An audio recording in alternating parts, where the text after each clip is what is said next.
Shalom, salam jumpa kembali dengan saya Pendeta Simon Petra Sihombing. Saudaraku, sebelum kita mendengarkan kebenaran firman Tuhan melalui renungan di pagi hari ini, marilah kita terlebih dahulu berdoa.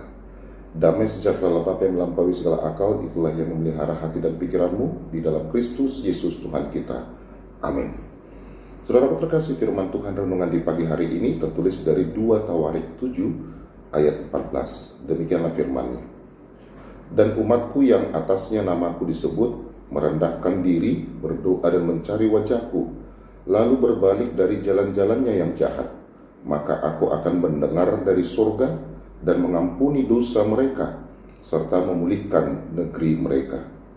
Demikianlah pembacaan firman Tuhan. Saudaraku terkasih, ayat firman Tuhan hari ini adalah bahagian dari undangan terbuka dari Tuhan. Tentunya bukan hanya untuk bangsa Israel pada masa itu, tetapi juga untuk kita hari ini yang juga merasa lelah, gagal atau jauh dari Tuhan. Dalam kehidupan sehari-hari kita sering berharap keadaan kita berubah, masalah langsung selesai, hati jadi tenang, lalu hubungan kita dipulihkan.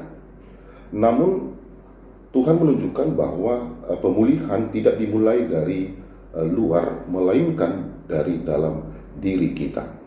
Pertama, harus merendahkan diri. Saudaraku, kadang tanpa sadar kita hidup seolah-olah mampu mengatur segalanya dengan sendiri. Kita mengandalkan kekuatan kita mengandalkan logika kita juga mengandalkan ego kita. Tetapi titik balik terjadi saat kita berhenti dan mengakui, Tuhan, aku butuh Engkau.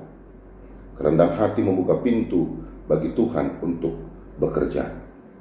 Lalu yang kedua, kita harus berdoa. Tentunya doa bukan hanya sekedar kata-kata, tetapi relasi.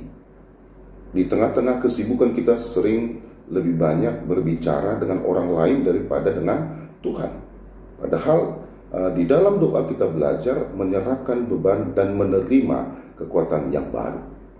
Lalu yang ketiga, kita harus mencari wajah Tuhan. Artinya apa, saudaraku? Kita tidak hanya datang saat butuh pertolongan, tetapi sungguh rindu mengenal hatinya. Lalu kita mulai menikmati waktu bersama-sama Tuhan melalui firman, doa, dan keheningan. Lalu yang keempat, kita harus berbalik dari jalan yang salah. Inilah inti dari pertobatan, bukan hanya menyesal tetapi berani berubah. Mungkin itu berarti memperbaiki sikap, lalu kita mengampuni orang lain, meninggalkan kebiasaan-kebiasaan buruk, atau mengambil keputusan yang benar meskipun itu sulit. Dan ketika keempat hal ini kita jalani, disinilah Tuhan memberikan janjinya. Dia mendengar, mengampuni, dan memulihkan. Saudaraku, pemulihan itu nyata bisa berupa hati yang tadinya gelisah menjadi damai, relasi yang rusak diperbaiki, atau hidup yang kembali memiliki arah dan tujuan. Hari ini Tuhan tidak menuntut kesempurnaan. Dia hanya mengundang kita untuk kembali. Tidak peduli sejauh apa kita melangkah, ingatlah selalu ada jalan untuk pulang. Amin. Marilah kita berdoa.